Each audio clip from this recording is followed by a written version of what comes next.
Welcome to the war-torn world of Almora, the very center of the great cosmic pillar of reality. 800 years ago, due to the machinations of the lower realms, a series of terrible wars shook the continent of Taurius to its core, killing its gods and decimating its people. Many kingdoms fell, and entire races were forced to abandon their homes, gods, and ways of life. The humans brought the strong behind marble walls of the northeast kingdom of Libitina, a series of fortresses dedicated to the ideals of order and faith above all. Their governments are led by massive orders of clergy, their armies follow orders of paladin knights, and even their mage schools and magic institutions are controlled by orders of monks and priests. The peaceful halflings were hit the hardest when their ancestral home of Orchard was destroyed. Now only a colossal pit in the center of the world remains, surrounded by a desert wasteland where once bountiful farmland was. It wasn't too long before the homeless halfling herds stumbled upon the recently orphaned pack of gnolls. They found a common pain in each other and quickly became one nomadic family. The goblinoids and centaurs soon followed, and their nomadic tribes became the Orchard Diaspora, and now roam the barren center of the continent. The north is filled by Refuge, a sky-born federation led by a congress of ancient bloodlines. When the Underdark became even more hostile than even its subterranean inhabitants could withstand, they fled ever upwards, climbing through the mountain mines and sealing off any caverns and tunnels they could find. Unfortunately, paranoia drove the dwarves and gnomes ever higher, until they began building on mountain peaks and eventually the sky, banding with the avian races to form what is now known as Refuge.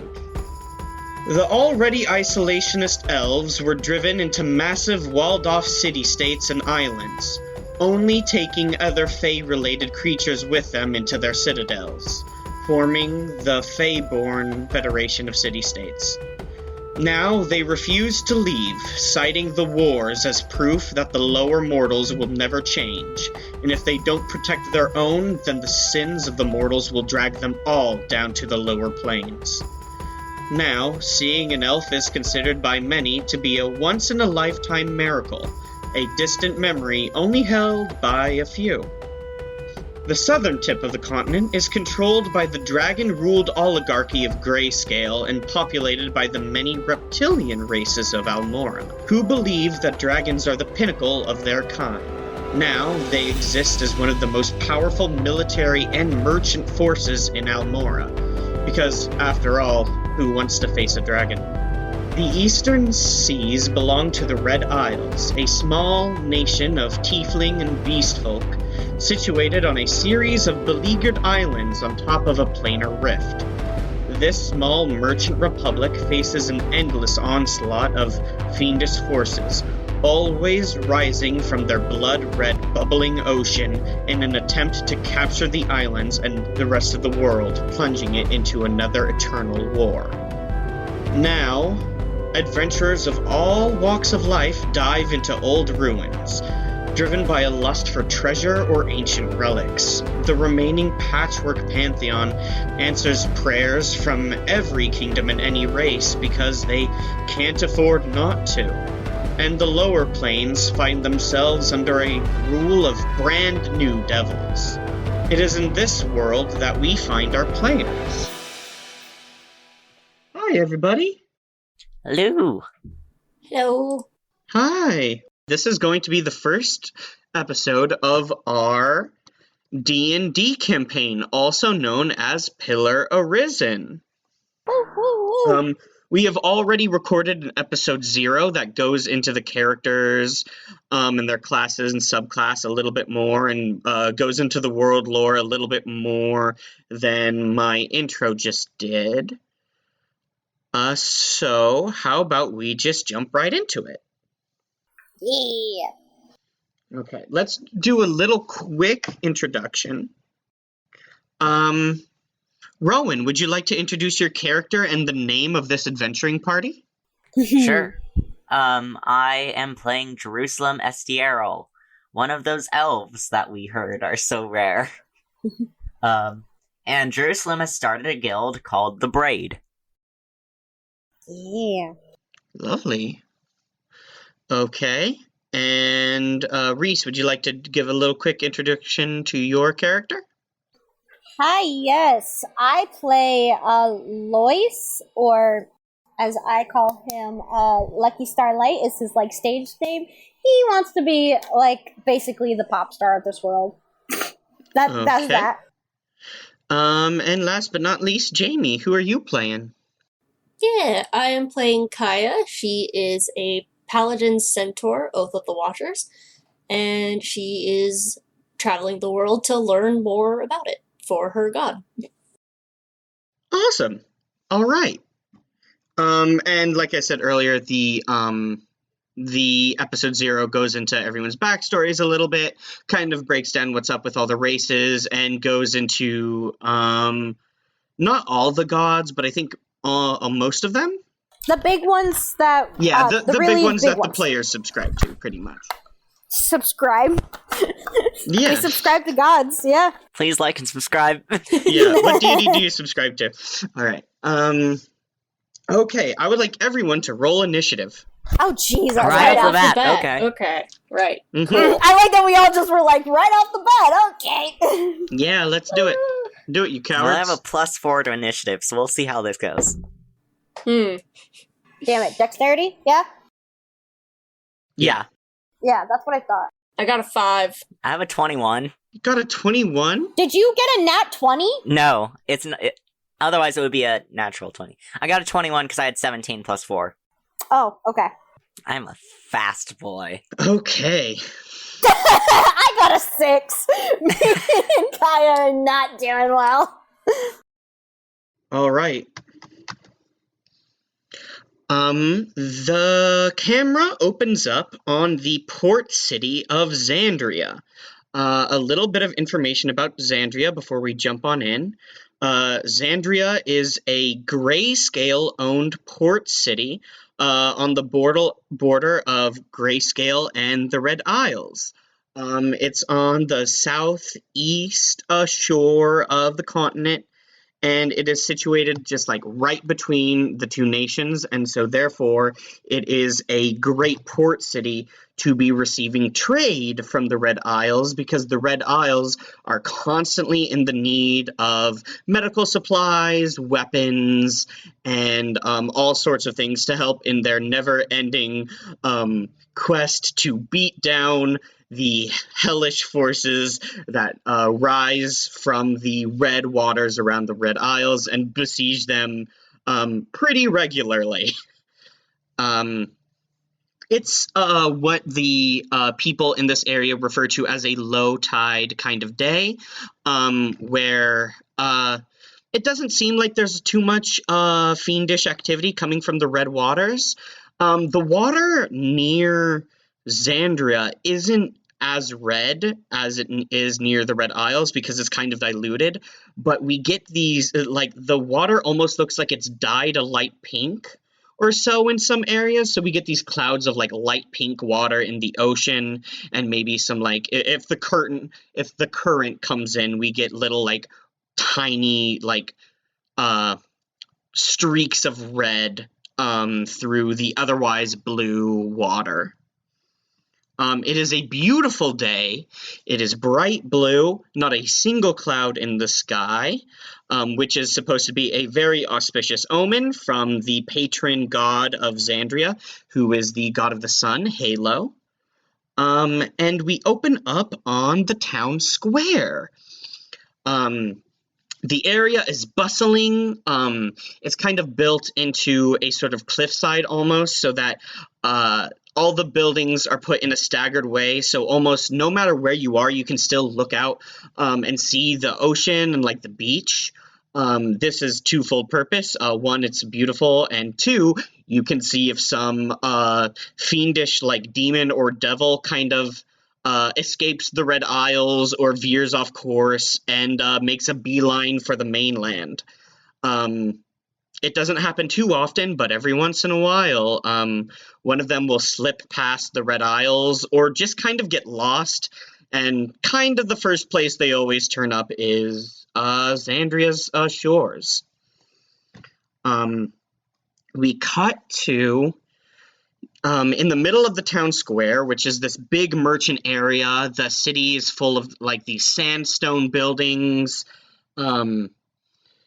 that have lots of dragon statues and lots of spices. There's all sorts of these colorful banners set up all over the place that have like Draconic written on it, which is the main language of Grayscale. That is like advertising weapons and health potions, armor, supplies, maps of the area.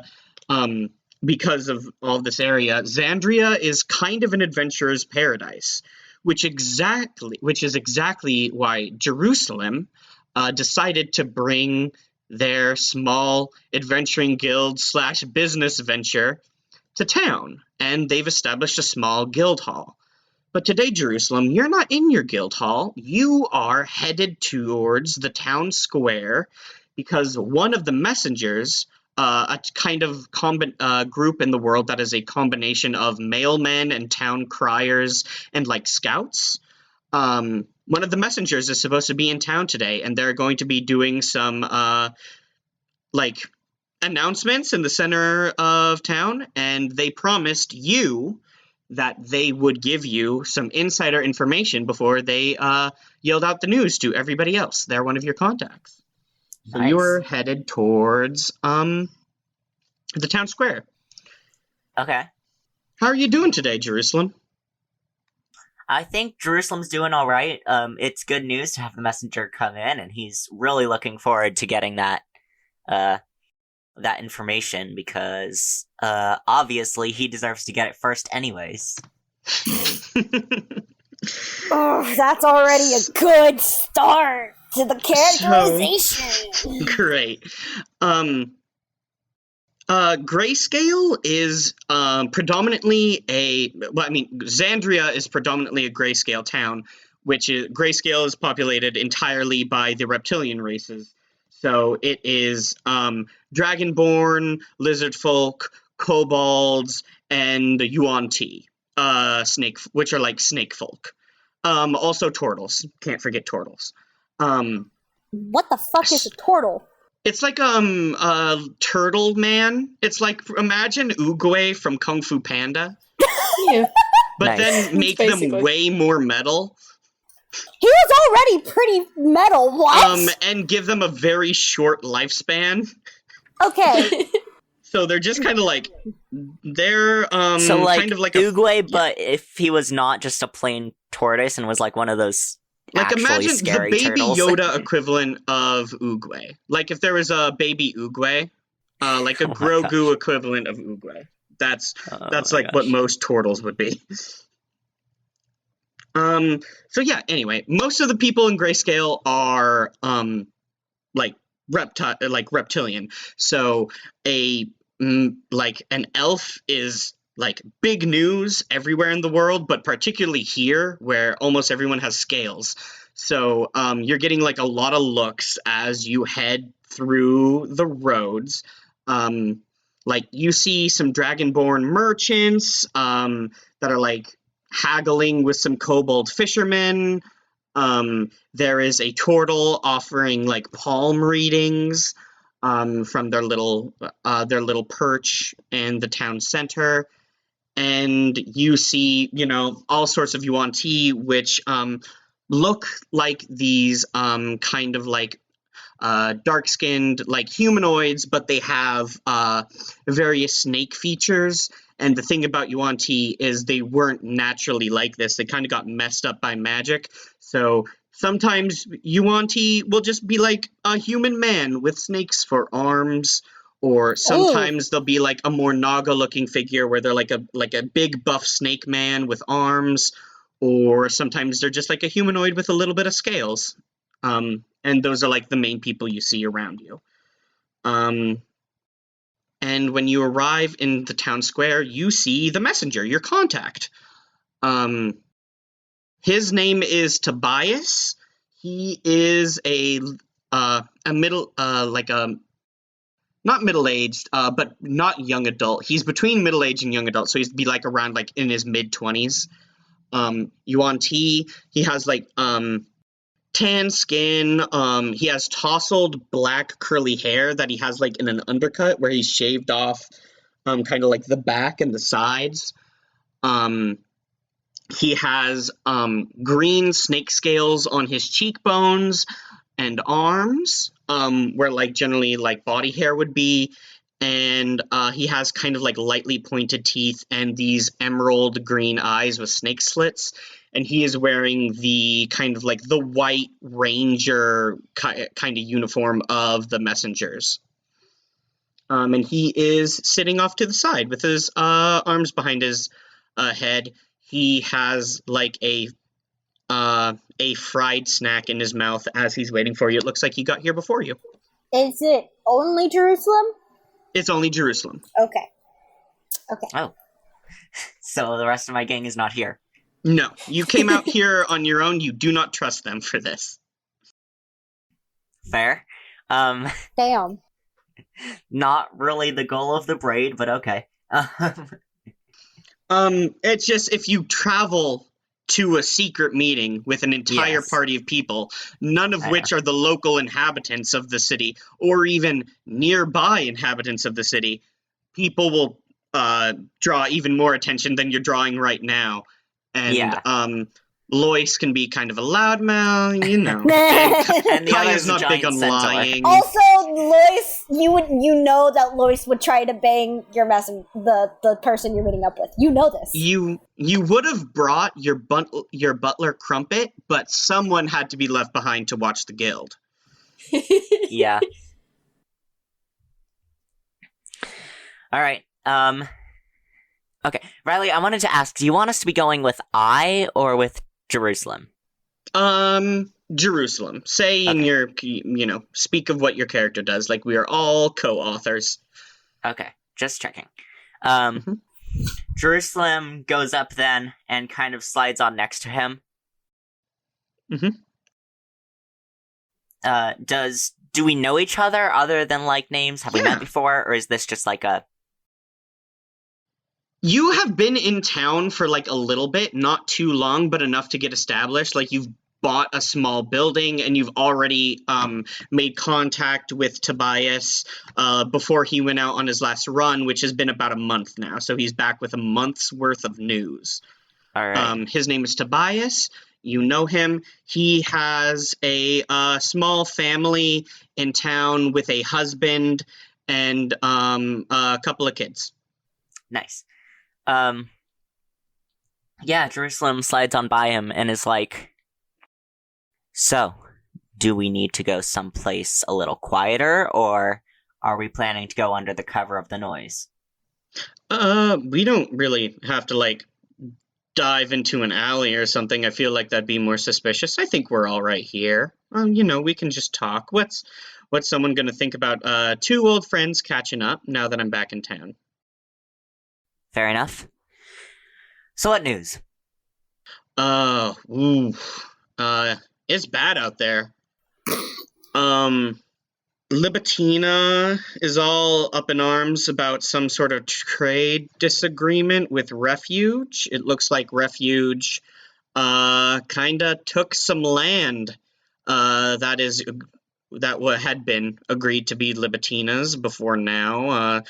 So, a bunch of old politicians are complaining about that. The West is in an uproar too. It looks like the goddess Sylph made a new race of like big tall moth people. And they want into the elf cities, but the elves don't want to let them in. Of course. But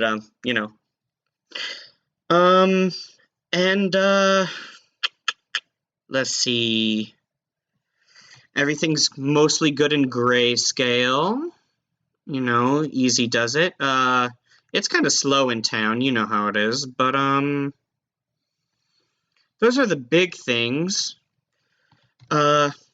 There was a roving horde of diaspora noticed up north in the desert. Looks like some of them are moving a little bit off kilter. But this is mostly just idle gossip. Besides the moth thing. The moth thing is weird. He takes a bite out of his, fried salamander. And he glances at your ears, Jeruselem, and he goes, you hear any word about, some elves in town? Other than me, not yet. Do you have any word of elves in town? Yeah. I passed a group of them headed here this morning on the road. Creepy looking dudes.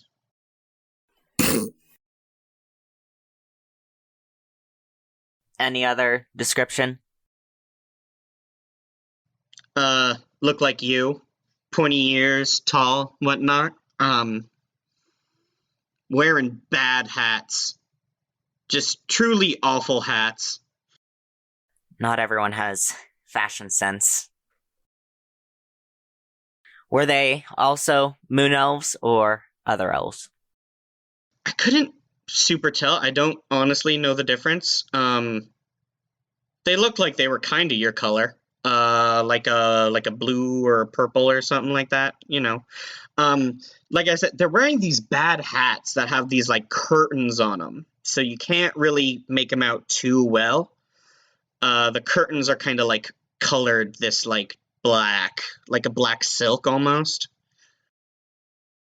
Riley, do I know if this is a rival family of maybe the SDRL family? Roll history. Okay. Because with SDRL's history, they've probably made quite a few grudges against people that they'll have. Jerusalem will need to keep an eye out for those. Let's see, history. That is... Do I have... Okay, I have a +5 to that. So that is 23. Holy cow! No, 22. 22. That you know you're level 3, right? Yes. Okay, because this is ridiculous. Yeah, your but rolls are also insane. I have really bad health. Okay, yeah. These rolls won't save your 17 hit points forever. Yeah, with that, these sound like drow, dark elves. Your family are moon elves, so moon elves predominantly exist in the same city-state as dark elves. So it sounds like these people are coming from your hometown. The reason why it sounds like these are dark elves is they hate sunlight. It's bad on their skin.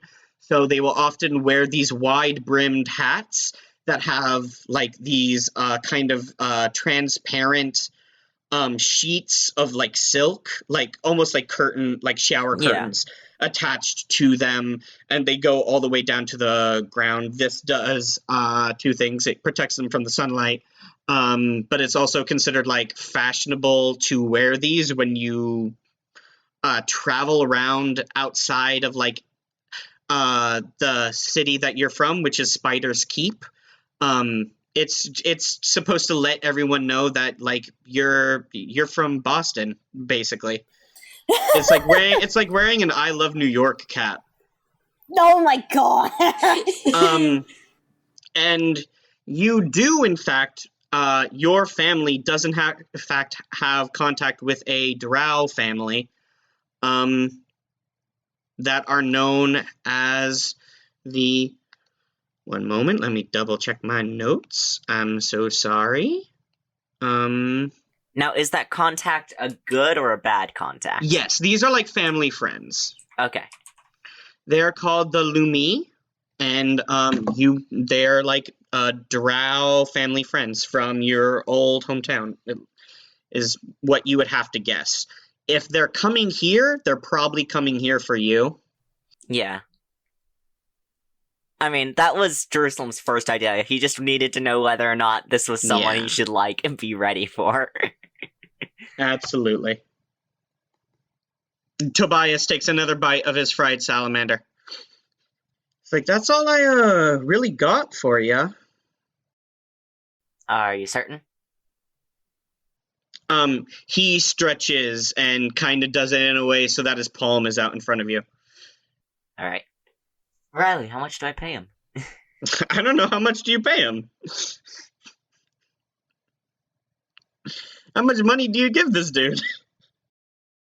What's the value of gold in this world? Believe it or not, gold is pretty valuable. I'm gonna do my best to not, just to keep it simple so we don't get confused, I'm gonna do my best to avoid, the other D&D currencies as much as possible, so we, like, won't be messing with bronze, silver, platinum, or electrum, like, too much. Oh, thank But God. they do exist in this world, so bronze isn't the only payment. So, like, a single bronze would get you, like, a night in an inn and dinner, like that Damn. sort of thing. Damn. A single gold. And is it Oh, a single 100 gold, per okay. each one up? This is exactly what I wanted to try and avoid, was looking at currencies. Let me pull it up. I mean, the simplest way is to go 100 copper goes to 100 silver, goes to 1 silver, and then 100 silver goes to 1 gold. It looks like 10 copper equals 1 silver. Okay. So, you know what? We'll just mostly go with gold. So you basically give him a gold coin. Okay, 1 gold. Yeah. You can decide if you want to pay him more, but right now, let's just, like, the thing to give him would be, like, 1 gold. Alright. Yeah, I give him 1 gold. You slip him 1 gold, and, he, like, smiles and says he's like, thank you. Yeah, no, you know what? Thing I did hear, city guard is on lookout. Sounds like, it's gonna be a high tide kind of day. And he gestures over at the ocean. Alright. You know, just, meet up with those other elves. I assume that's what you're going to do, and, get home safe, alright? You know what I mean? Yeah. Yes. Might not be a good night to be out if, people from downstairs are running around in the streets. Yeah. You don't die either, because I still need you. That might be the nicest thing you've ever said to me, Jerusalem. Well, of course, I'm not. I'm a nice person. Sure. Halo be with you. And he gets up to head off to the town square and, basically, like, go over some of this information in vagaries with the merchants and the people in town so that they feel like they've gotten news today. Mhm. It's probably Lost not going people. to talk about the elves or the fact that, the city guard seems to believe that, there might be fiendish activity tonight. Alright. Okay. And then, as you get that information and you decide to head on off, we cut away to Lois. Yes. You are outside of city limits, Yep, sounds valid. but just not too far, you know, just like a little bit, because you are having a meeting, with, what is basically your babysitter. You are out here meeting with Jean Bell, who is a pixie that the deity Sylph sends to you every once in a while to, like, check up on you and do some, like, music and magic lessons and kind of, like, convey what Sylph wants and check up on you, that sort of thing. and they don't meet in cities. They only meet in like pretty wooded, like fertile ground areas. So they're not super big on Xandria, which is more like near a beach. So you had to take time out of your day to trek out of Xandria to like the nearest glen, pretty much. So he's a little bit like winded. He's not a hiking type. He's not a hiking type whatsoever. So he's just like, okay, what do you want? You hear a tiny sing-song voice play out in the trees. You are outside of Xandria towards the northwest, kind of, where there's like a little bit more greenery. You found an area of trees that seemed good, and there's like some mushrooms growing around, and you're like, this seems like fey enough for her. And you've been hanging out. You hear the tingle of bells, which alerts you to the presence of this fae.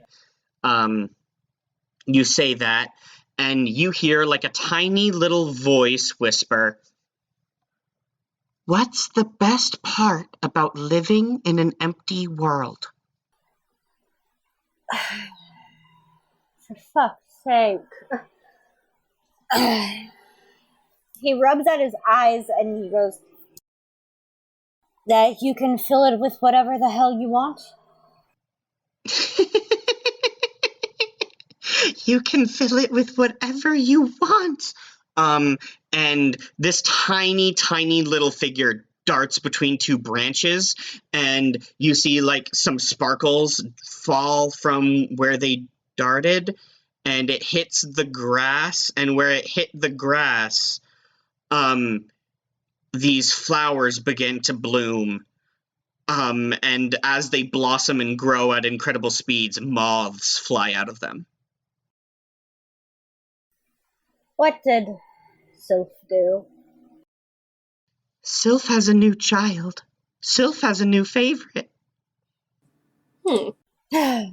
They're gonna lose interest in you very soon. You've said that to me too often in my lifetime to really give a damn. Oh, but now it's going to happen. There are all sorts of sweet little orphans now running around, begging for food, clawing at walls. Sounds more like pests than orphans. Though I suppose you'd know something about being a pest, wouldn't you? Oof. I don't know what you're talking about. You're the size of a mushroom. A little bit smaller than a mushroom. I live in a mushroom. Exactly. Are you saying I've gotten fat, Lois? Well, you do look a bit more, I would say... Actually, no, yeah, you're a little bit fatter. Damn. Jean Bell pops their little head out. They are like this tiny little, they're a pixie, so they're like this very tiny, minuscule sort of human. They are dressed in like, they're wearing like a teacup flower as like a hat. And they are wearing this sort of like robe / dress made out of leaves. And they have these pitch black insectile like eyes. And these like dragonfly wings, and this like frizzy curly red hair, and then like bug antenna sticking out from their hat. And they bare their teeth at you and kind of hiss, and they're like, well, it doesn't matter, because soon Sylph is going to forget all about you, because she'll be too busy with her lovely little bug children. After all, you haven't done anything interesting in months. That's what you think. But the thing is, she wouldn't still be sending you if she lost interest in me. And keep in mind, she's known me since I was still in my adolescence. Oh, she's known you for a long, long time, and that's why she's getting bored. When was the last time you did a trick? Or a big feat of magic? When was the last time you took something from someone? When was the last time you stole a name? Or anything fun like that? I've stolen stuff. What do you think what the hell do you think I'm here for? Oh, what are you here for? What are you here for? Jean Bell, gets up and flutters down in front of your face and is, darting around your head. Lois waves his hand, kind of nonchalantly, but it's, firm enough to know that, if it hit Jean, she'd just go flying. Mm-hmm. And he's just like, that is something you can ask Sylph yourself. She knows. You don't need to. Jean Bell sticks their tiny little green tongue out at you and blows a raspberry, and as they do that, their head swells to 3 times its size, and then they pop into a bunch of sparkles that get in your eyes. For fuck's sake. I like to sparkle, but not in my fucking eyes. And you know that Jean Bell has gone back to, Sylph to report on what you've been doing. It seems like this visit was mostly just to poke and prod at you. Yeah, Lois knows that Jean never liked the job they were assigned because he's a human. Why is Sylph so intrigued? Blah, blah, blah. And he just looks around and goes, fuck, I have to walk all the way back again.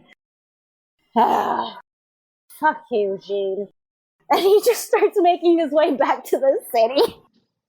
Lois, as you extract yourself from this glen, and walk out of these trees and start heading towards the road back into town, you see way off in the distance a group of 3 people wearing these weird hats with these long veils attached to the brim. Would I know who they are considering the face stuff? Nah, they just look like a bunch of weird goths in bad hats.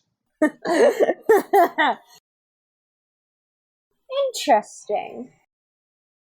How far? So you said in the distance, right? Yeah, it looks like they're significantly closer to you. It looks like you'd have to run to catch up to them. So, he kind of squares his shoulders and lifts his head up, and he throws his long hair over his shoulder, the braid all nice and neat for the day, and he picks up his Aurora, his hammered dulcimer, that looks like a little briefcase, and starts making his way down, humming a little bit as he's kind of walking in a purposely, casual manner. Okay. All right, Kaya. Hello. Hi, Kaya. You have recently arrived at the temple to your god that is in town. Osmaldus isn't big where you're from, and isn't crazy big in most of Grayscale, but Osmaldus is really big in the Red Isles, and so kind of a large, there's a offspring of that to Xandria, so there is enough of a following of your god, Osmaldus, here that they have their own temple. And you have been helping out in the temple since you arrived, as is your duty as a Osmaldus paladin. Yeah. Okay. Do you... That's all correct. Those are correct things that you said. Yes. Do you want to talk a little bit about Osmaldus, or what you've been doing for the Osmaldus temple here? I don't remember what exactly I said in the episode 0, but one of the things in her past that inspired her to follow Osmaldus was that her school was burned down, which involved the burning down of a library. which had a lot of like, it's a big school library. They have a lot of like one-of-a-kind books. So her thing is that she wants to try and gather information, try and start new books, find old books, just gather all the knowledge she can. So that's what she has been trying to do. She's an active follower. Yeah.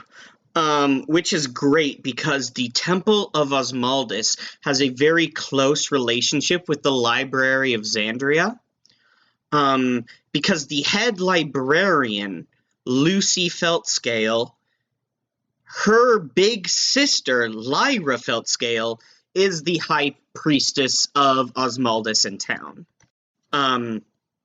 And so a lot of what you guys do is looking after books, pretty much.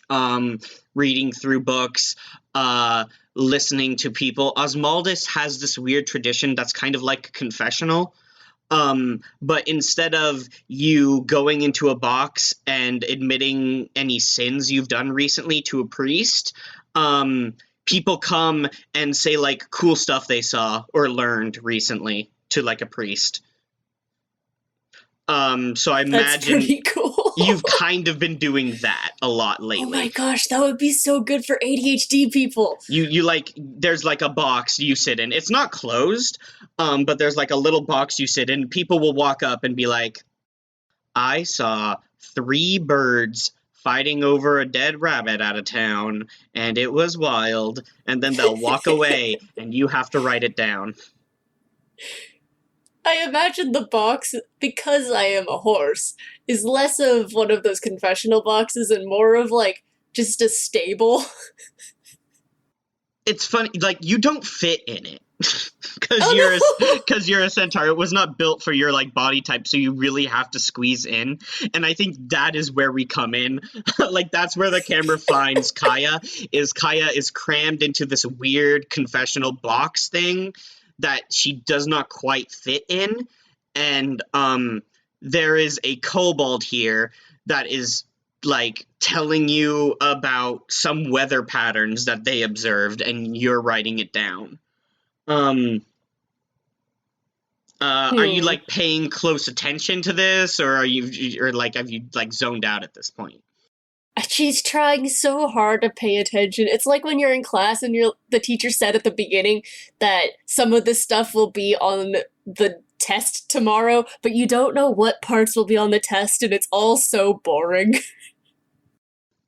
Yeah, the little kobold sailor is just going on and on about current patterns. He's just like, so yeah, it's kind of going the same way it goes every year, so that's kind of good, because you want to see that in a current pattern where it goes the same way every year. You want consistency, you want repetition, and you know what, that's what we're really seeing there, lots of the same current patterns that we got last year, and so that probably means the same amount of, like, fish that we got last year, so that's looking good, because that means I'll probably get the same amount of fish that I got last year, unless I work really hard. Because then I might get a little bit more fish, and if I get a little bit more fish, then I might make a little bit more money. So then when the holidays roll around, I might be able to, like, buy a little bit more for the kids, And so, like, that's nice. So I'm looking forward to that. And they're just going on. Was there anything different this year, maybe? No, like I said, it's a lot of repetition. It's a lot of the same stuff, It's a lot like last year, which is what you want to see in current patterns. If you saw something different, that'd be something to talk about, because that'd be different. You'd be seeing something different, and then that means the fish would be different. So then all the fishermen would be like, "Wow, no, they're so different," but there's not so different. It's just a lot of the same stuff. So there's just like a lot of the same kind of stuff that we saw last year, and a lot of the same patterns. So that everything's going about the same way. So there's not a lot to report on that. And that's no news is the best news, in my opinion. And keeps going on about that. Are you testing me? You glance at the statue of Osmaldus they have in the temple, and you don't like the Xandria's depiction of Osmaldus.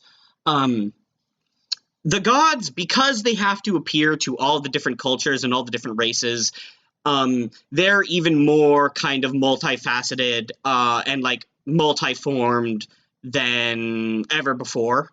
And it's only gotten worse as time goes on.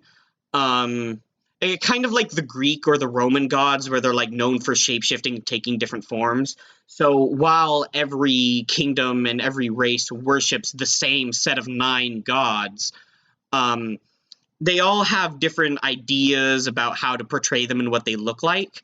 And Osmaldis, because this is Zandria, is being portrayed as a feathered dragon instead of what you normally see with Osmaldis being portrayed as, and how you saw Osmaldis when the first time you saw Osmaldis flying overhead, which was this big multi-legged bird.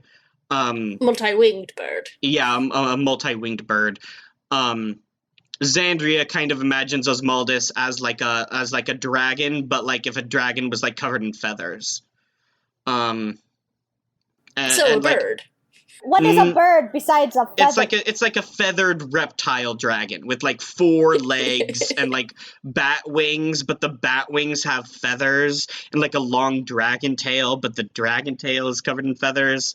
Look at our OC Osmaldis. Yeah, this is our OC. Please do not steal. We reimagined Osmaldis as a lizard. Close species. Yeah. Shut up. So you glance at the big statue of Osmaldis to give you strength. And you don't see, like, the statue do anything, but as you glance out, you see Lyra come in, who is this tiny little kobold. She is wearing the gray and blue robes of the Order. She has these big glasses put on her little dog snout. And she has this sort of like teacher cap that she wears that has these golden rings put onto the cap that indicate her high stature. So she kind of almost looks like she has a chimney on her head. Oh no. And she comes in and she sees you struggling. She has like 5 books in her tiny little lizard arms. And she smiles. She's a winged kobold. She's an Erd. So she like flaps her wings and like carries herself over as quickly as she can over to the confessional booth. And she's like, thank you, Kaya. You know what? I think your shift in the knowledge box is just about done. I think I'm all this. You know what? I'm gonna have to say thank you for all of the knowledge you've brought back to the temple. But I think it's just about time for us to switch out people. So you're gonna have to get going. And the little kobold said was like, "Oh yeah, of course, I totally understand. You know, people get tired when they sit in a box for too long. You always got to stretch your legs. That's really important when you're out at sea. You know, they always talk about sea legs, but what they don't talk about is that you got to stretch your sea legs. I hope you're writing this down." And just like talks a little bit about sea legs. And Lyra just like smiles and nods and slowly pushes them out until they kind of like wander off. And they meet eyes with this silver dragonborn woman and kind of just like immediately gravitate over towards her. She starts to panic and start like stacking books into bookshelves really fast as if that will save her. But the kobolds kind of like walked over and was like, "So are you going to go with the knowledge book next? Because I still feel like I have a couple of things I want to share. You know, you'll learn a lot when you're out at sea. Sailors know a lot, you know. You always hear about how sailors don't know anything because if you know, it's a blue-collar job. But the thing is, it takes a lot to operate a ship." And this dragonborn woman, like, she can't sweat, but she looks like she's starting to sweat. And Lyra's like, Lyra, the high priestess, is like, "Thank you for that. Tell you what, I'll take the current breakdown that you've just received myself, and I'll go put this with the rest of the current information that we've gathered up, and you can grab the rest. How does that sound?" Sure. I will say this is almost exactly what I wrote for last year. Well, I hear that repetition is what you look for in these kinds of things, but I'm by no means an expert. So we'll just have to That's what he take said. our little friends and Osmaldis' word for it, huh? And she does her very best to put the papers onto her stack of 5 books. She's a winged kobold, so like she's like The size of a halfling, pretty much. She's a tiny little creature. Baby. You are a giant centaur woman. Oh my god. Let me just, if I could just like kind of shimmy my book under the table just like a little bit, you could like push it onto the top of the books, and then I can carry them all to the back. So if you could just kind of give it a nudge. Yeah, she does that. Okay. How about you grab the rest and you come to where we store all this with me. How about? All right, I will do that. She starts to flap her little wings as hard as she can to gain altitude, so she's at eye level with you, Kaya. It's pretty tall. It's an effort for her. And she goes, so as you guys head towards the back where you're gonna store all of the like the fun facts you've gathered today. The real fun facts. Love them. The real fun facts. Lyra is like, I hope you're adjusting well to our little cloister here in Xandria. The Church of Osmaldus isn't too big, but it's a very important faith in these parts. So I hope you're fitting in. You found everything to your liking? It is different than home, but I'm learning. Differences are good. They give us a chance to learn something new. That's what the books say, at least. I spent my entire life in Xandria, so I couldn't say that I would know firsthand. Have you been enjoying the sights, the people? They have their perks and their cons. Our lovely friend over there, the kobold, is quite the talker. I enjoyed his time at first. I'm a kobold too, don't forget. Nothing against kobolds, just that one in particular. She giggles, and almost drops all 5 of her books. Oh no! She goes, it is through patience that we learn to, sift through information and find, I guess the nuggets of knowledge? Yeah. Just trying to give you some advice, but, sometimes you sit in a box and some people tell you about their day, and that's important too, but, I get it. You reach her office and... I'm more of an active person myself. I bet. She puts down all her books on her tiny little kobold desk, and she takes the papers, which she can now handle pretty easily, and she starts flying over to like a cubby, just stuffed to the brim with just comments about the weather and the sea currents lately, and she starts trying to like shove them in there as best she can. She goes, Osmaldus is really important here because Osmaldus believes that all the different planes should remain separate. At least as separate as they can be. And we happen to be close to a kind of a planar leak.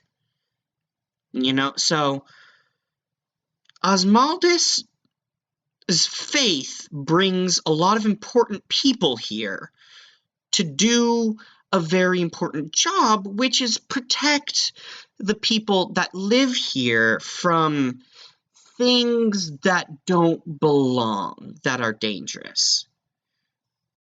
Do you understand what I'm trying to get at? And she kind of looks at you and pushes her glasses up her nose. I do. It's just hard to find out those things when there's so much knowledge to sift through. The point is, you're here for a reason, and you're doing, or, well, maybe one day you'll be called to do an important job. So, keep your chin up, keep your heads up high, and if you need anything, don't hesitate to let me or Nixa or any of the other priests here know, okay? You can head back to your guild. I think you've done more than enough work for us today. I appreciate it. Thank you. And I hope you can handle the rest of the shift for today. Lyra, waves her hand and she goes, "Oh no, I just have, a small meeting with the High Priest of Halo later today. Boring stuff. Uma will be coming over too. Just High Priest chat. Nothing important. Just all the High Priests having a chat. So I'm kind of booked." She looks at you and does not say anything else. Just, kind of awkwardly flapping her little wings in place. Kaya, does that nervous horse hoof clopping thing. Just awkwardly playing with the dirt. Sure. If you're staying around and you're continuing this awkward energy, I would like you to roll insight, please. Okay. Insight, that's intelligence.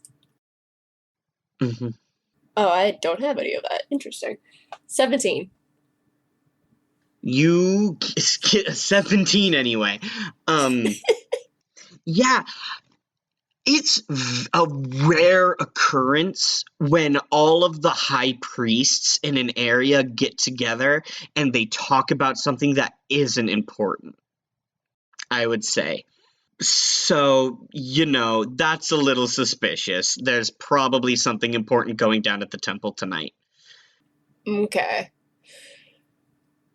Alright then. Do I know, are we gonna be, meeting the group anywhere? Did we, set a time or something? You got asked. You got told you could go home. Your shift in the knowledge box is over. And she seems like she's waiting for you to leave. This is not a situation where you got invited to it. I was asking the group, did we decide if we were gonna meet back together at some point? We have our guild, so it would just be go back there. Yeah, go back and see Crumpet. I forgot the fucking power thing. Yeah, I think she's alright with that for now. Okay. On your way out, you see that silver-scaled dragonborn woman in the knowledge box. And she is, grinning. She's put on her very biggest grin, and she is writing down information. There is the tiniest, oldest Yuan-Ti, grandma you have ever seen. She is, this tiny, tiny old lady, and her, hair is put up in this massive bun on top of her head so that it looks like she has this massive, Santa bag of gifts, resting on the top of her head, and her legs are snakes, just a bunch of snakes, just so many snakes, just a mass of snakes, for legs, and she is just and so that's how you knit that particular pattern. When people are telling the priests information to be stored and eventually given to the great feathered dragon, they forget the little thing, like the self-sustaining information for future generations if the world ends again. And so I always thought it was important to tell the priests just stuff everybody knows so that the future generations can make blankets after the world ends again. And the silver dragonborn is just of course. Will that be all? And she goes, well, pants are important too, so just give me a moment. And her tiny little shaky hands go down to one of her snake feet, and she pulls up a little, another little, knitting instruction manual, and she lays it down, and she starts to smooth it out, and she goes, Step 1! Oh, And no. you leave the temple, and you get on Kaya your way. shivers. Yes. As you head back towards your guild. You arrive, Kaya, and it looks like you are the last person to arrive. Jeruselem has been here for some time, I imagine. Lois just got back, and you are the last one in. And your guild building is very small. It's this tiny little building in town that has like it's 3 rooms, which is like this lobby waiting area that has like a secretary desk, and then it has like a small kitchen staff area to the side, and then the other room is like a sitting area where you bring back your clients. And then there's a back door which leads to like a small garden compound area, and then the four small hut homes that you are in. And you arrive back. Hey, Mark Experience audience. Before we move on, we have a message from a neighboring podcast. It is an improv storytelling podcast, and honestly, I am really enjoying it. Definitely one of my favorites already. So, without further ado, I will let them introduce themselves.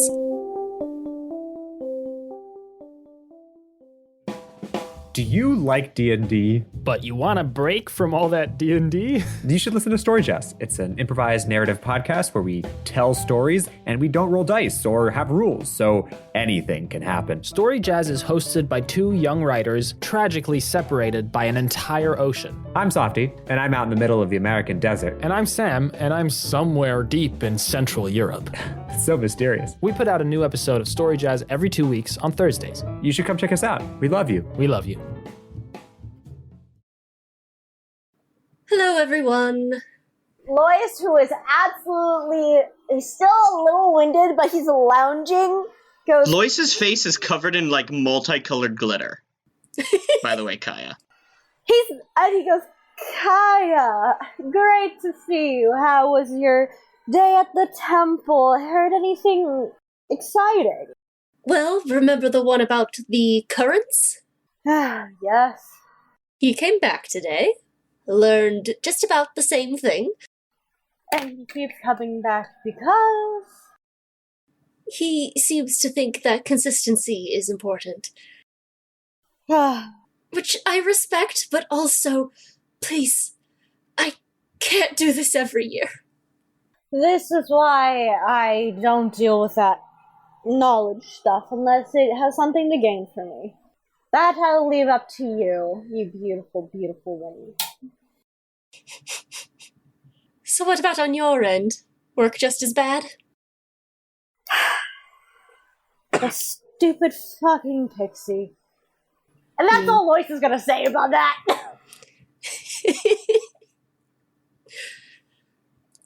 Kaya nods and sits next to the couch. Jeruselem, what about you? What did you find? Jerusalem is like leaning up against the wall, kind of thinking like really hard, and he looks up, he's like,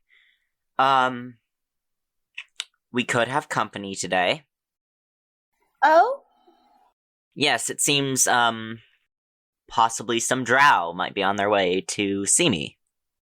What do drow, look like? Cause I saw some weird people walking down, hideous outfits. Dear God. Yep.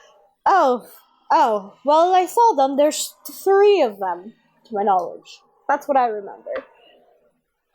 Wow, they must have the whole family coming. Family? That's the whole family? Lois is looking so huh? Lois, roll a history check. This might be something you learned from Jean Belle or Sylph, since Sylph is one of the main patrons of elves. Yeah. History, which is, intelligence? Yeah. That is a 14. Elves live an awful long time, so they're not, a super fertile people. So, generally, elves have very small families, particularly after a large portion of their population was like obliterated in the Great War, pretty much. That's what you get on a 14. Okay. While you are like thinking about this and the importance of like a whole drow family arriving, Jerusalem's butler, and by extension all of your butler at the moment, Crumpet, comes in from the other area with a small tray of tea. Crumpet is a bullywug, which means he's a tiny frog man.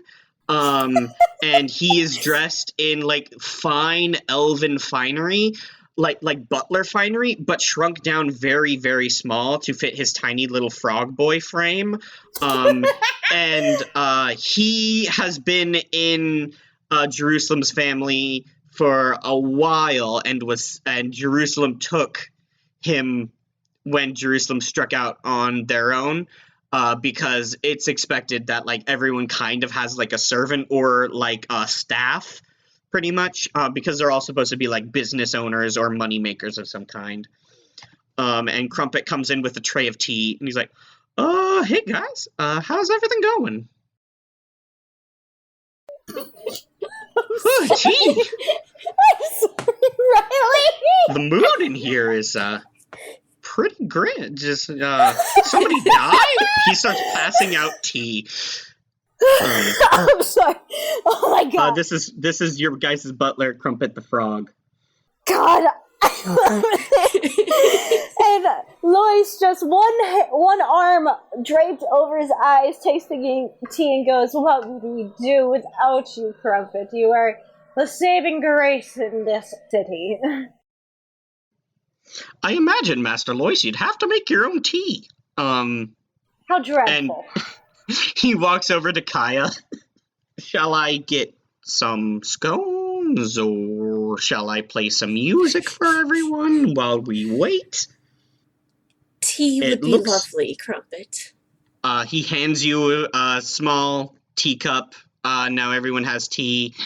He sets it down in the middle of like the waiting room, which is where you guys are all waiting for like a customer to come in. And he takes his own little cup of tea and he sips it and he goes, "Well, I have watered the plants outside, and I have dusted, and I have trimmed our roses, so I've got very little left I need to do today. So I was wondering if I could take off." Actually, Crumpet, we might be having guests. Guests? Like... Yes, what do you know of the Lumi family? Drow.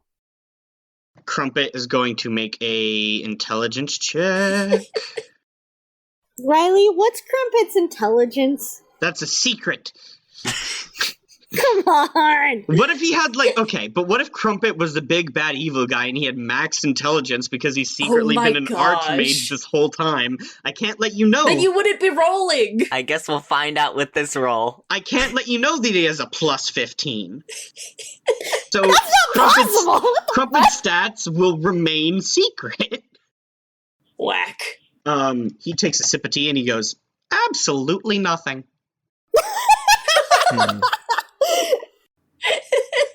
Never heard of him. You know, I grew up in a swamp. So... And he sips some more tea. That's just kind of where Crumpet's at. Okay. Yes, well, what did Drow like? Do they like tea? I guess we just put some extra tea on, I suppose. Yes, sir, Master Jerusalem. I feel like all elves like tea. Wouldn't you know, Jerusalem? You're the one who knows more about elves. I know about... Do I look like a drow to you? You are an elf who deals in business. It actually surprises me more that you don't know a lot, so that's a pity on my fault thinking that you knew more than you do. Wow. While Lois is roasting Jerusalem,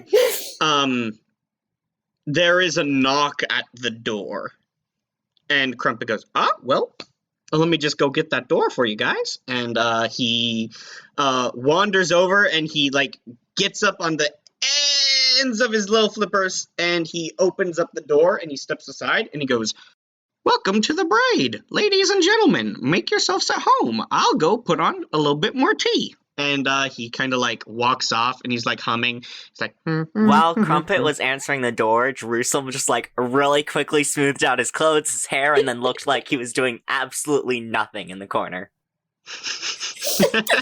Lois is still just lounging on the couch. He had moved forward when he had been roasting Jerusalem, but now that they're coming back, he's gone back to where he's lounging with the hand over his eyes. He doesn't care that he has sparkles on his face, because you know what? It's Lois.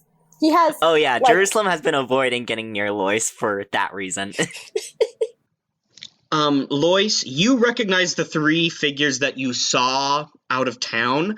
They arrived in town before you, so you don't know how they didn't make it to the Braid headquarters before you. They must have either gotten lost in town or gone somewhere else first.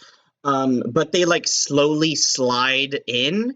There are these three drow figures, so they're very tall. They're wearing these, again, just horrible, gaudy, long, wide-brimmed hats that are just bad, just not very good hats.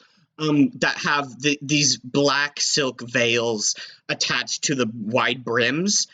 So it almost looks like they're wearing mobile showers. And they all three kind of glide in very quietly.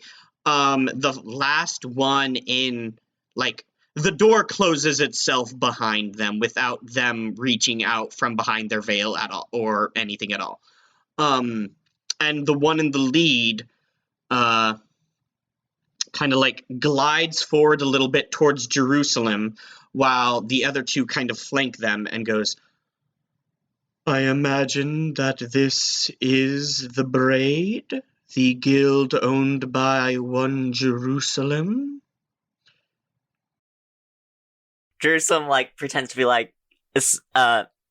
just noticing that they've arrived.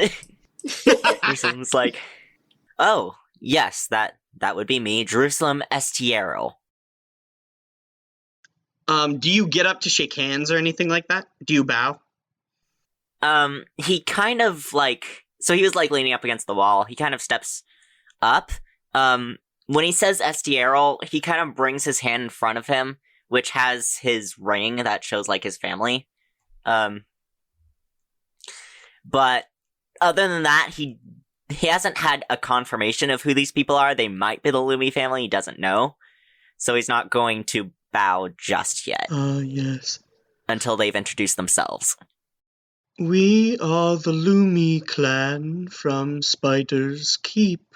We are old family friends. We have business in town, and your uncle informed us that you would be available to give your services."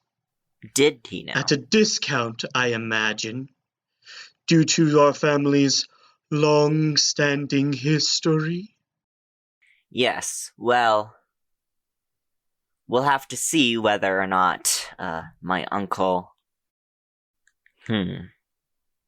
Well, it's very nice to have the Lumi family here. All of you came. "Not quite all of us, but yes, this is a matter of utmost importance." And they start to shake, and you can't tell, you think they might be crying behind the veil. They're kind of weird. The other two drow that came in behind them are Great founder, please take a seat. You let your emotions overwhelm you. Yes, great founder. Yes, great founder. And they start like bowing rapidly. And Kaya moves like to the side so we could take a seat on the couch. the shaking, gyrating one, like kind of like wiggles over to a seat and like kind of lifts up their veil ever so slightly, where you can see that they're wearing like a black silk dress. With these golden markings on it. You also see that the leader of this group is a woman, as she takes a seat in the foyer, in this foyer you have pretty much. I would like to say Lois was still pretending to lounge, but like wavering and all that, and just that. He kind of slowly moves his arm and then slowly sits up, and you just see the perplexity in his eyes is just, what the fuck? But he doesn't say it. He has more manners than that. Yeah. But, like, Kaya and Jeruselem can see the what the fuck in his face. We expect that this matter will be handled with the utmost of security and secrecy. Not a word of this can escape to the other elven families of Spider's Keep. Do you understand? Of course. Crumpet, leave the tea and go to the other room. Yeah. Absolutely. I'll just set all this down. I put a couple of our last of the scones on the tea tray if anyone would like to, just nosh on a little something. I'll be out back. I'm sure I can find something to do. And he wanders off again. Riley, I would like to say that Crumpet sounds like a mixture of Mickey Mouse and Kermit, and I love it. I love it so much. Pretty sure that's the point. I know, but also, it's so I good. love that he's serving scones and not crumpets. Crumpets. That would be cannibalism. You want your butler to eat his own kind? Jeez. Lo and behold, Crumpet used to be a pastry until it was bitten by a radioactive frog. Yeah, that's what happened. As Crumpet leaves, the leader pushes aside their veil to reveal a kind of an elven woman, an elven drow woman. She has like lavender skin. She has long silver hair that she's kind of like trussed up into these very complex braids. That like some are wound in front of her, like over her chest, and some are in the back. Some go around her arms. And she is wearing this black dress that have these golden star inscriptions like woven into it. Her two companions do not slide open their veils. I was gonna ask, is the great old one, like, obviously very, very old for an elf? She looks like a woman in their middle ages, like in her 40s. So for an elf, she must be very, very old, like hundreds of years old. I would like to I would like to follow this up with saying that Lois has a very sudden like interest, and Jeruselem and Kaya know what this means, and so. Yeah, Jeruselem shoots him a glare. I was just wondering, because the oldest person living in SDRL's family is Jerusalem's great-grandmother, who is probably, like, really, really, really old for an elf. Yeah. Elves, like high elves, which is kind of like what moon elves are, a offshoot of like high elves. High elves in Almora can live to like, generally life expectancy is around 800 years old, but they can often make it past that if like they live well, healthy, and stay out of trouble. Yeah.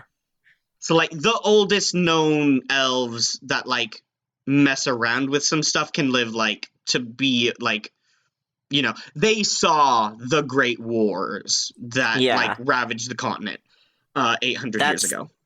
That's what I'm thinking with Eleanor. I was just, when they called the drow the Great Old One, I wanted to check, is it quite as old as she doesn't look like an old lady, but again, she's an elf, so hard to yeah. tell with these things. She goes, "This is difficult for me to admit, but 3 months ago, the Lumi family lost something of great value and importance." And her body starts to shake as she starts to tearless cry. She's trying very hard not to cry, so it just looks like she's shaking. Jerusalem's head perks up. They're her two companions are like, great seer, please. You must contain yourself. Restrain the emotions. And she's like, yes. It's all right, ma'am. We are here to help, and nothing would pass our lips from this room. And he rests his elbow on his knee and his chin on his hand, giving a very charming smile. You see, 3 months ago, the heir to the Lumi family, my dear, sweet lavender bulb, my only light and joy. More weird tearless crying. Again, the two companion drow are like, please, great seer, great founder, old one, please, contain yourself, restrain the emotions. The tears mustn't come. You mustn't let them see you cry. She's like, yes, of course. My only heir, my daughter, was kidnapped from Spider's Keep and taken from us. More weird, dry crying. Contain yourself. She just is shaking. And so one of the companion elves steps forward a little bit and just kind of slowly closes the veil to the woman. And they step forward and they bow to you, Jerusalem, and they go, you see, 3 months ago, the heir to our family, a young drow woman, Marabella, we believe, we have a theory, was kidnapped by a mad mage of some kind.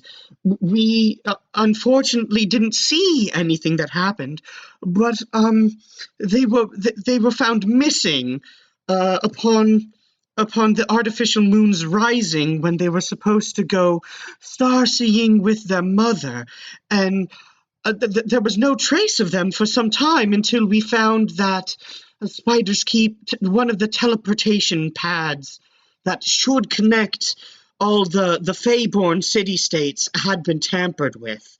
And so we suspect that they were taken.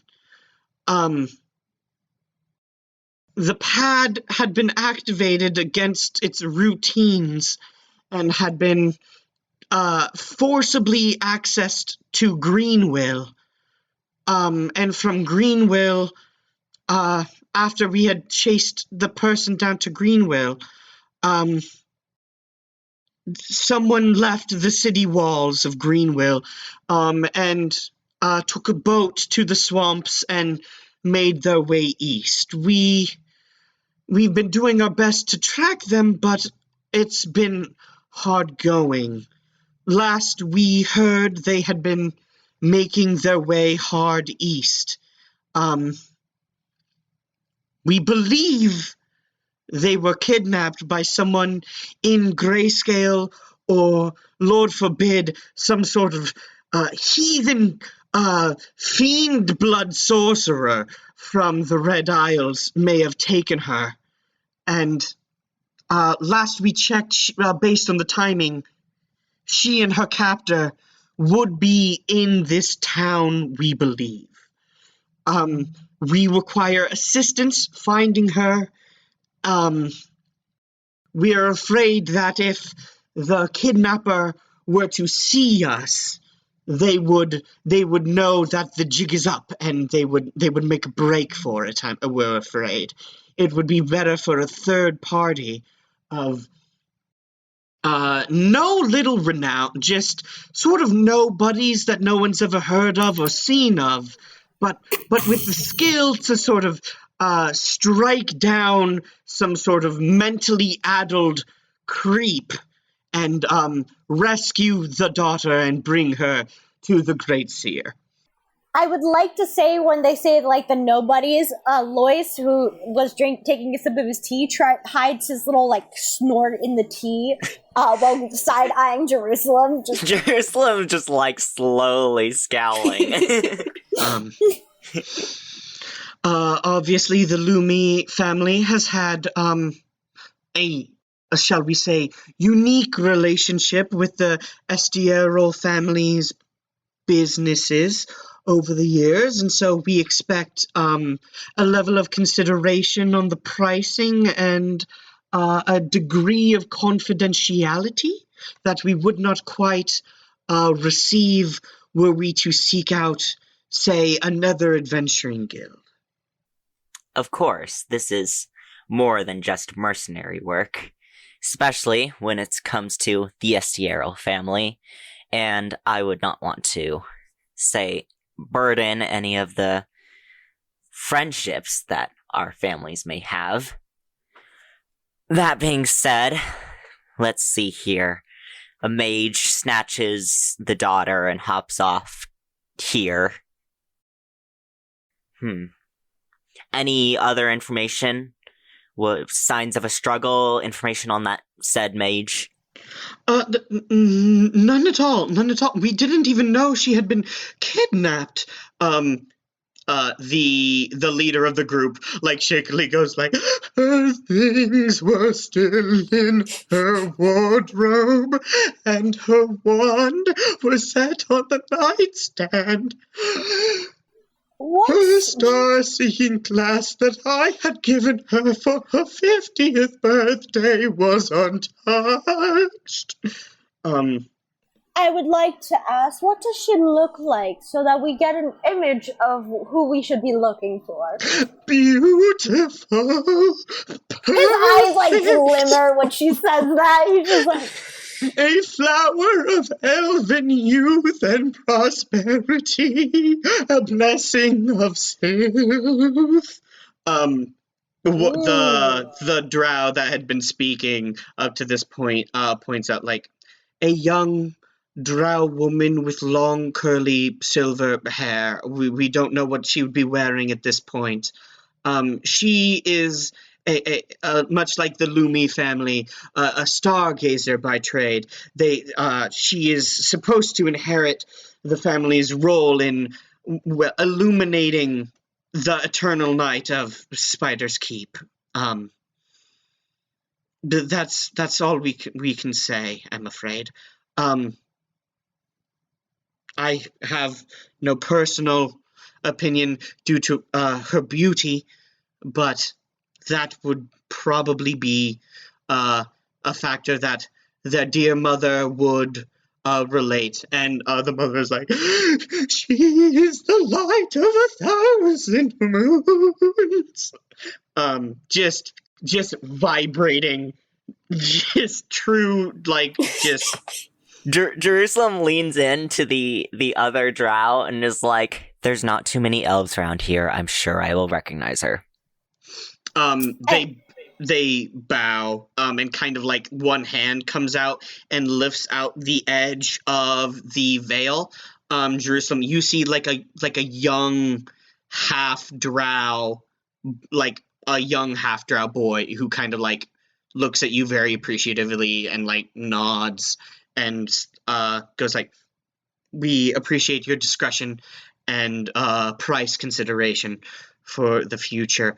We are willing to offer 10 gold for this, each for each of your adventurers here.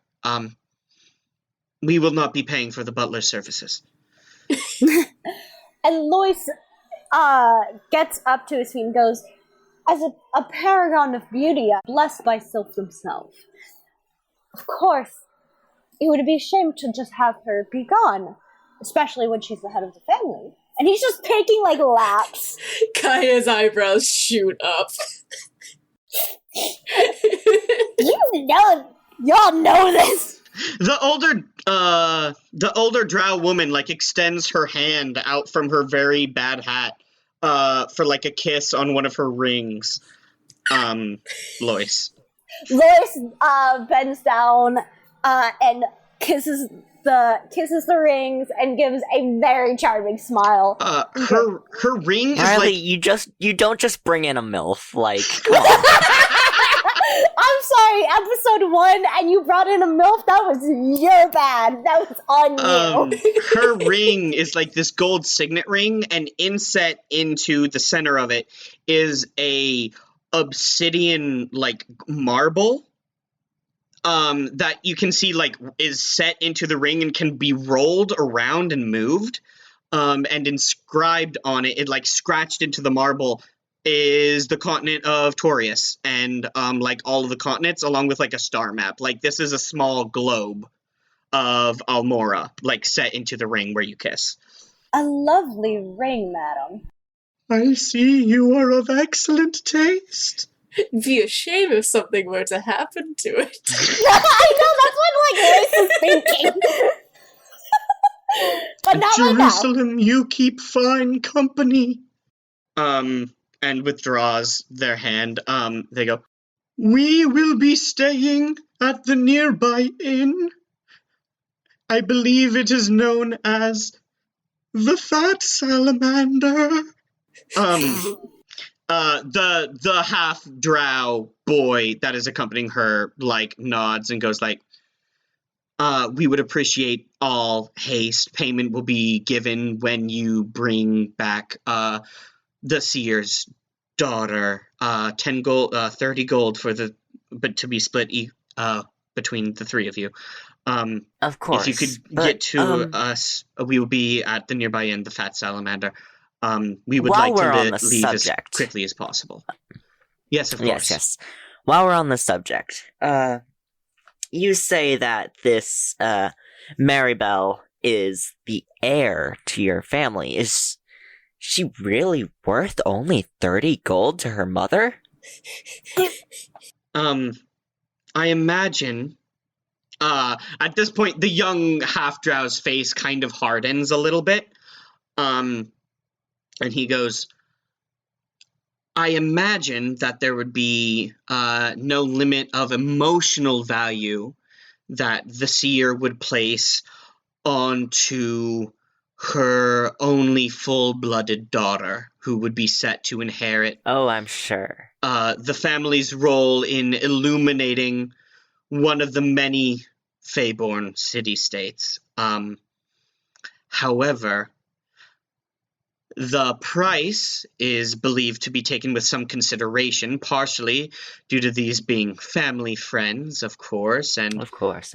secondly, because we can't move too much gold outside of the city without the elders of the city taking notice that one of the main mage families that is powering Spider's Keep is channeling gold to an outside source, you understand.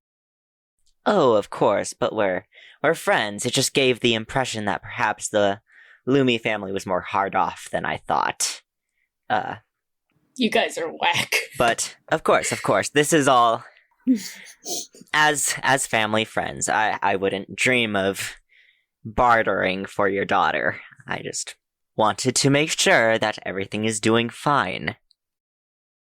Of course. There is no need to worry for the Lumi's financial security. It is a simple matter of politics and drawing ire from those above us, you understand. Our coffers are doing quite well. Thank you for your concern. The drow woman rises and comes and, like, takes your hand, Jeruselem, and brings it into the veil and kisses it. Says, I thank you for this, and the Lumi family will remember this boon of friendship in the future. She's still clearly, like, dry crying with no tears. Could I ask, what exactly happened so we know what we might be in for? Why is she here? Again, I'm afraid she disappeared during Spider Keep's sleep cycle. She was supposed to be woken early to go stargazing with her mother, which is one of the many roles that the Lumi family partakes in, as they are the illuminators of the city-state.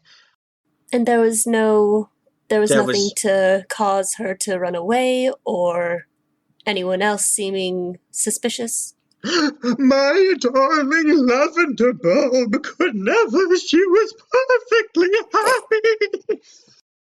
I can't say if she was unhappy or not, but there was no sign of a struggle. None of her things were taken. Just vanished one night. We searched the city for some time. It wasn't only after a deal of time had passed that we had managed to connect it to tampering with the teleportation circles, which we followed to Greenville.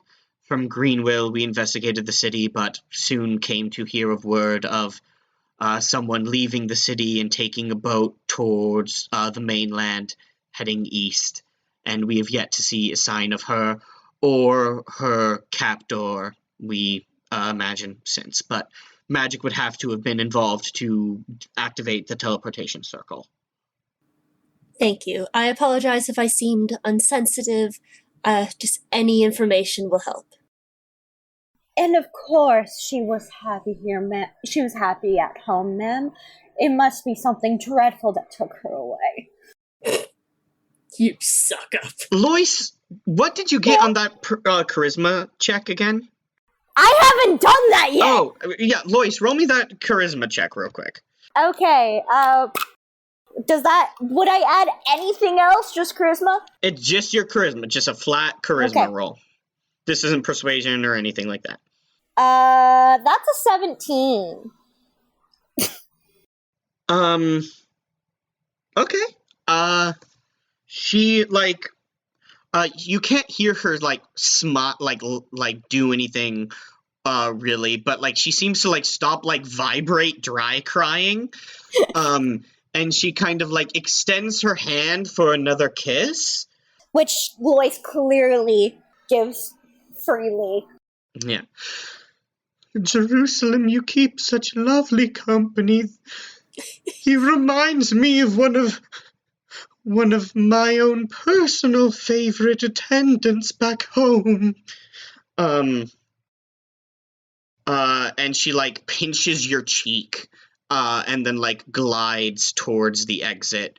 You get a dirty look from the half-drow boy, who then, like, closes their veil and goes... I would like to say when he gets the dirty look, Lois winks at him. The dirty look deepens.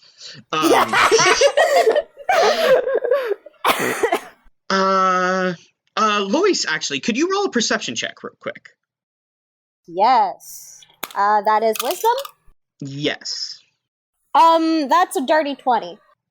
As the third member of the party gets, of the Lumi party gets up, they kind of have to, like, wrestle with their veil just a moment, and it kind of flutters as they turn.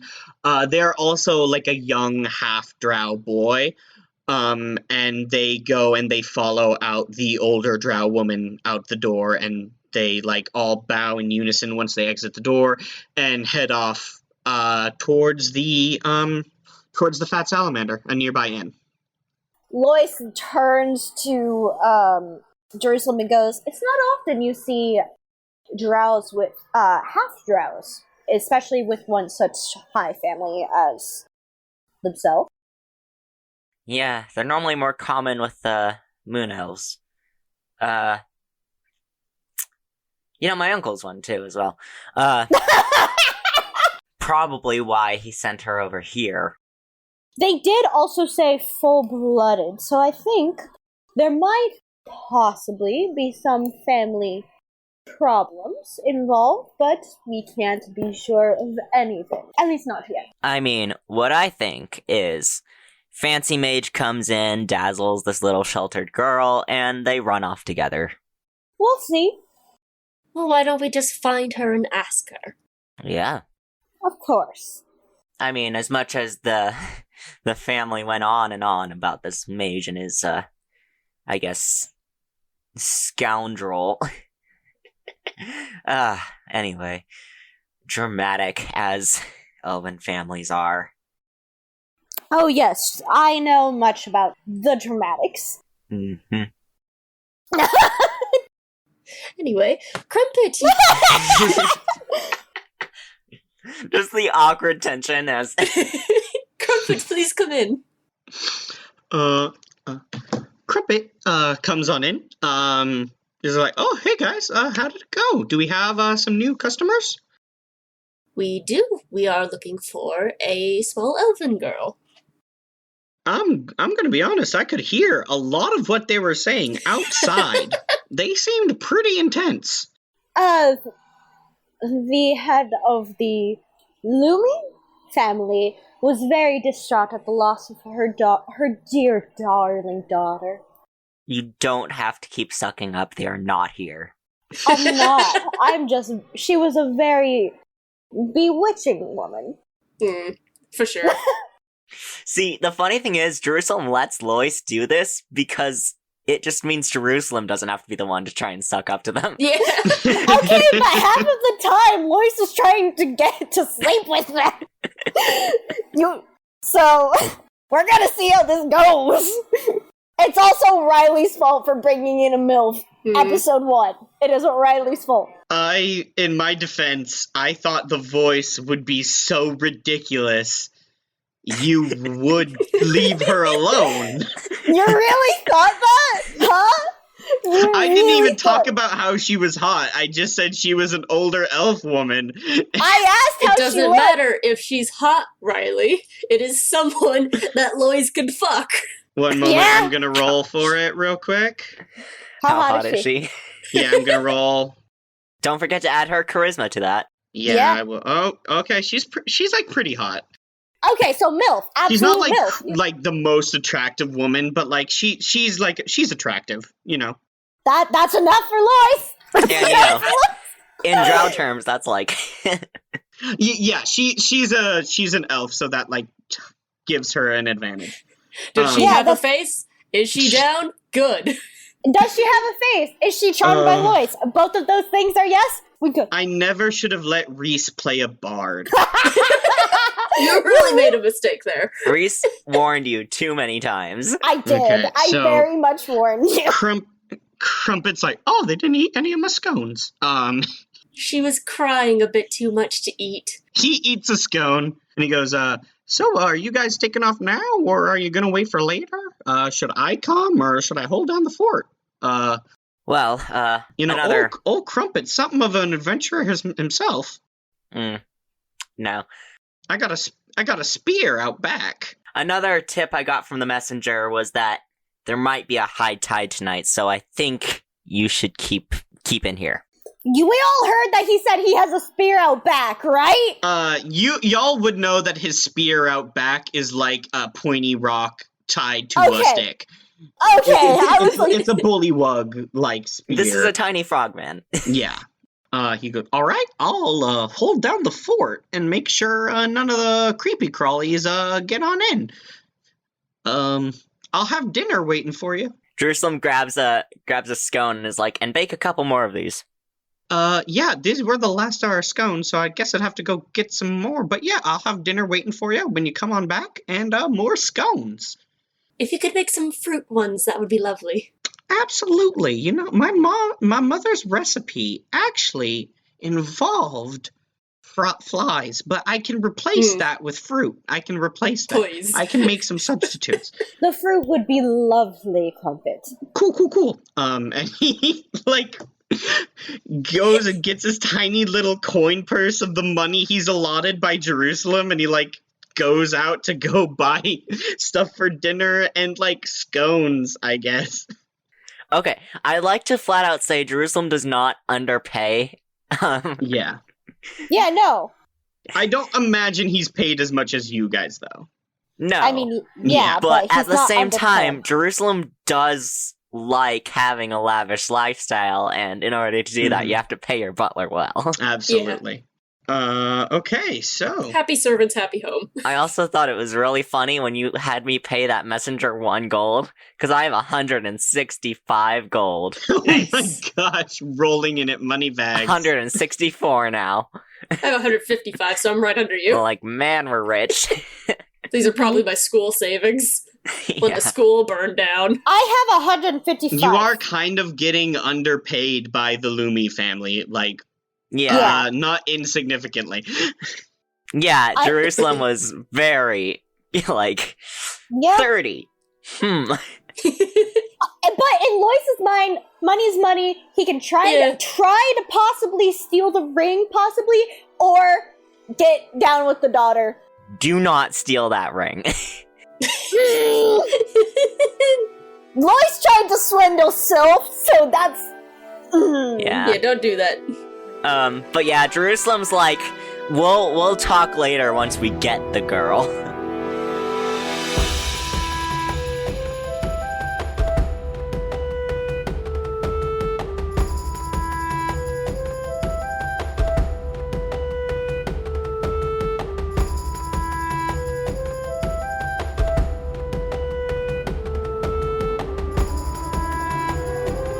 Hey Mark Experience listeners, it's end credits time. I know you love hearing this part, but I like to remind you guys that you can find us on Tumblr, Instagram, and even TikTok. And if you like to buy the music, you can buy it all at markexperience.bandcamp.com. We also have a constantly growing collection of merch at redbubble.com/people/mark-experience, where you can buy posters and shirts and stickers and all that. If you want to support your favorite editor and musician, you can head over to my Ko-fi account at ko-fi.com/Jamie Remy. That's spelled JAMIEREMY. Mark Experience can be located basically anywhere podcasts exist now, so you can listen wherever's easiest. See you next episode!